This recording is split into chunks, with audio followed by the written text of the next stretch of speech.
Hi friends, welcome back to school pin channel. இன்னைக்கு நம்ம இந்த வீடியோவில் என்ன பார்க்க போகிறோம் அப்படின்னு வந்து பார்த்தீங்கன்னா, அதாவது இன்னைக்கு வந்து ஃப்ரைடே கரெக்டாக. ஸோ ஃப்ரைடேனால வந்து நம்ம வந்து ஃபன் ஃப்ரைடே அப்படின்லாம் வந்து சொல்லுவாங்க. ஸோ நம்ம சேனல்லையும் நம்ம வந்து இன்னைக்கு வந்து ஒரு வெப்சைட்டை வச்சு ஃபன் ஃப்ரைடேவாக வந்து பண்ண போகிறோம். ஸோ இன்னைக்கு வந்து பேசிக்காக ஒரு ரெண்டு இம்பார்ட்டன்ட் மீன்ஸ் வந்து ஒன்று வந்து ஃபன், நான் ஆல்ரெடி சொல்லிட்டேன். இன்னொரு வெப்சைட் வந்து உங்களுக்கு கண்டிப்பாக வந்து யூஸ்ஃபுல்லாக இருக்கும். இது வந்து பிடிஎஃப் ரிலேட்டடான ஒரு வெப்சைட். அப்புறம் வந்து இன்னொன்று வந்து பார்த்தீங்கன்னா ஃபன்னுக்கான ஒரு வெப்சைட். வாங்க இப்போ நம்ம வந்து வீடியோக்குள்ளே போகலாம். நம்ம இப்போ வந்து பார்த்திங்கன்னா இந்த வெப்சைட்டில் தான் இருக்கோம், ilovepdf.com அப்படின்றது. ஸோ நான் இதை வந்து டிஸ்கிரிப்ஷன்லேயும் வந்து கொடுத்துருக்கேன். ஸோ நீங்கள் இதை போய் விசிட் பண்ணி பாருங்கள். ஸோ இந்த வெப்சைட் எப்படி யூஸ்ஃபுல்லாக இருக்குது அப்படின்னு வந்து பார்த்திங்கன்னா, உங்களோட பிடிஎஃபை வந்து இப்போ வந்து மர்ஜ் பண்ணிக்கலாம், பிடிஎஃபை இல்லைனா ஸ்ப்ளிட் பண்ணிக்கலாம், பேஜ் வைஸ் இல்லை கம்பரைஸ் பண்ணிக்கலாம். இந்த மாதிரி வந்து பிடிஎஃப் டு வேர்டை கூட கன்வெர்ட் பண்ணிக்கலாம். அந்த மாதிரி நிறைய ஆப்ஷன்ஸ் வந்து இருக்குது. இப்போ எக்ஸலை கூட வந்து பிடிஎஃபை கன்வெர்ட் பண்ணிக்கலாம், இல்லை பிடிஎஃப் எக்ஸலை மாற்றலாம். இது எஸ்பெஷலி வந்து பார்த்திங்கன்னா இந்த சைட் வந்து பிடிஎஃப் ilovepdf அப்படின்றது இந்த சைட்டோட நேமே. ஸோ எல்லாமே இதில் வந்து இருக்குது. ஸோ நான் வந்து இப்போ ஒரு ஃபைலை வந்து இந்த பிடிஎஃப் டு வேர்ட் இருக்குல்ல, நான் இந்த ஆப்ஷனை யூஸ் பண்ணி உங்களுக்கு பண்ணி காமிக்கிறேன் பாருங்கள். ஸோ நான் இதை செலக்ட் பண்ணிக்கிட்டேன். இப்போ இங்கே வந்து பார்த்திங்கன்னா நம்ம டீட்டெயில்ஸ் எதுவுமே சைன் அப் எதுவுமே பண்ண தேவையில்ல. ஜஸ்ட் வந்து நம்மளோட ஃபைலை மட்டும் ஜஸ்ட் நம்ம வந்து இதில் அப்லோட் பண்ணால் போதும். செலக்ட் பிடிஎஃப் ஃபைல் அப்படின்னு இருக்குல்ல, ஸோ இதில் வந்து கிளிக் பண்ணோன்னா நம்மளோட ப்ரௌஸ் இதை வந்து ஓப்பன் ஆகும். எங்கே செலக்ட் பண்ணணும், நான் இப்போ மியூசிக்கில் ஒரு ஃபைல் ஒன்று வச்சுருக்கேன். இந்த பிடிஎஃப் ஃபைலை நான் இப்போ இங்கேருந்து ஓப்பன் பண்ணி அப்லோட் பண்ணுறேன்.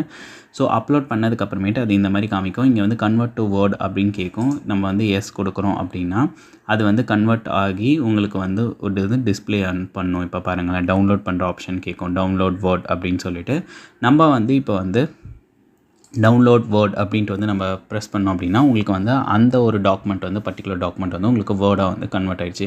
ஸோ இதே மாதிரி நீங்கள் வந்து அதில் இருக்க மர்ஜ் ஸ்ப்ளிட்டு எல்லாமே நீங்கள் வந்து பண்ணி பார்க்கலாம். உங்களுக்கு இது ரொம்பவே ஹெல்ப்ஃபுல்லாக இருக்கும்னு நினைக்கிறேன்.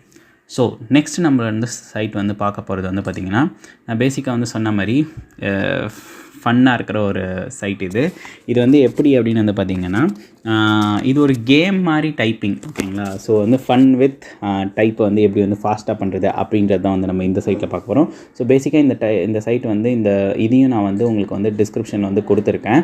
ஸோ நெக்ஸ்ட்டு வந்து பார்த்திங்கன்னா, இப்போ வந்து நியூ கேம் அப்படின்னு இருக்குல்ல, ஸோ நம்ம இப்போ இதை வந்து ப்ரெஸ் பண்ணலாம். இதில் வந்து இப்போ வந்து பார்த்திங்கன்னா, இப்போ வந்து ஒரு வேர்ட்ஸாக வந்து வந்துகிட்டே இருக்கும். இப்போ பாருங்கள், நான் வந்து இந்த மார்க் அப்படின்றத டைப் பண்ணுறேன். ஸோ அதை வந்து ஷூட் பண்ணும். ஸோ இது பேசிக்காக வந்து ரொம்ப இதுவாக இருக்குது பார்த்தீங்களா, ஹெல்ப்ஃபுல்லாக இருக்குல்ல. இப்போ வந்து பார்த்திங்கன்னா கேமும் ஆச்சு, ப்ளஸ் வந்து இப்போ வந்து ஃபஸ்ட்டு ரவுண்ட் வந்து கிளியர் ஆகிடுச்சு. ஸோ செகண்ட் ரவுண்ட் வருது. இப்போ நான் திருப்பியும் டைப் பண்ணுறேன். இது வந்து ஜாலியாக இருக்கும். லைக் வந்து அதே மாதிரி வந்து நீங்கள் டைப்பிங்கை வந்து உங்களோட டைப்பிங்கை வந்து ஃபாஸ்ட்டாக வந்து நீங்கள் இது பண்ணிக்கலாம், இம்ப்ரூவ்மெண்ட் பண்ணிக்கலாம். ஆனால் வந்து நீங்கள் எந்த ஃபிங்கர்ஸை வச்சு எந்த இது கரெக்டாக டைப் பண்ணணும் அப்படின்றது பண்ண முடியாது. பட் ஆனால் it's just for fun, right. So அதனால் வந்து நம்ம வந்து இந்த மாதிரி ஈஸியாக வந்து பண்ணிக்கலாம். ஸோ இந்த வெப்சைட்டை யூஸ் பண்ணி நீங்களும் வந்து ஃபன் பண்ணணும், கேம் பண்ணணும் அப்படின்னா நீங்கள் இது வந்து கொஞ்சம் ரிலாக்ஸாக இருக்கும். நம்ம வந்து இந்த மாதிரி ஒர்க் டைம்லாம் முடிச்சுட்டு இதை வந்து பண்ணுறோம் அப்படின்னா ஜாலியாக வந்து உங்களுக்கு இந்த மாதிரி டைப் பண்ணலாம். So okay friends, thanks for வாட்சிங் திஸ் வீடியோ. மறக்காமல் ஸ்க்ரோல் வித் மீ சேனலுக்கு சப்ஸ்கிரைப் பண்ணிவிடுங்க. அப்படியே இந்த வீடியோ வந்து ஷேர் பண்ணுங்கள் உங்கள் ஃப்ரெண்ட்ஸுக்கு. யாருக்கெல்லாம் இந்த மாதிரி ஃபன்னாக இருக்கணும், ஃபன் வித் டைப்பிங் கற்றுக்கணும் அப்படின்னும் அவங்களுக்கு கண்டிப்பாக இந்த வீடியோவை ஷேர் பண்ணுங்கள். Okay friends, thank you friends, thanks, by.